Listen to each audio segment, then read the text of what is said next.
คลิปนี้จะมาสอนการเปลี่ยนประเภทห้องเนาะเปลี่ยนประเภทห้องนี่ก็สิมี2แบบเนาะที่คิดว่าต้องแม่น1ก็คือว่าการเปลี่ยนชื่อมันเนาะเปลี่ยนชื่อห้องพวกนี้เนาะตัวที่2ก็คือการเข้ามาที่ห้องแล้วคือตัวอย่างเนาะห้อง101เราต้องการเปลี่ยนไปห้องอื่นเนาะตัวอย่างตอนนี้ประเภทห้องเป็นSuper Twin เนาะตัวอย่างจะเปลี่ยนไ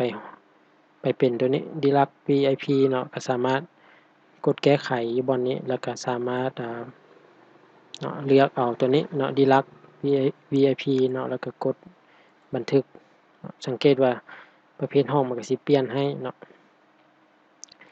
อีกแบบหนึ่งเลยคือถ้าในกรณีห้องมันบ่มีอยู่ในประเภทพวกนี้เนาะเราสามารถเพิ่มห้องไว้ได้เนาะก็คืออยู่ตัวนี้ประเภทห้อง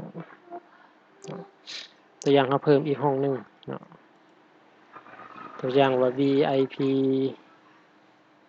2เนาะประมาณนี้เนาะราคาก็อาจจะใส่ราคาไว้ตัวอย่าง 350,000 กดบันทึกถ้าในกรณีเราต้องการอัปเดตห้องเนาะมาเป็น VIP 2เราก็เข้ามาห้องนี้ตัวอย่างห้อง202เนาะต้องการเปลี่ยนเป็น VIP 2คือกินนี้ก็มีแต่กดมาตกเป็นรูปบิ๊กอยู่นี้ปึ๊บเนาะหลังจากนั้นก็มาเลือกเป็น VIP 2แล้วก็กดบันทึกมันก็จะเปลี่ยนประเภทห้องให้เนาะถ้าเรามีหลายห้องเราก็สามารถอัปเดตแบบนี้เลยเนาะเฮ็ดคือกินนี้เทื่อละขั้นตอนเนาะในการเปลี่ยนห้องไปซึ่งเราบ่จำเป็นจะต้องลบทิ่มก็ได้เนาะเพราะว่าห้องเราอาจจะเปลี่ยนไปเปลี่ยนมาเรื่อยๆเนาะอาจจะอัปเดตห้องเอาเนาะจำพวกนี้ก็อาจจะเก็บไว้เนาะเก็บไว้สำหรับการ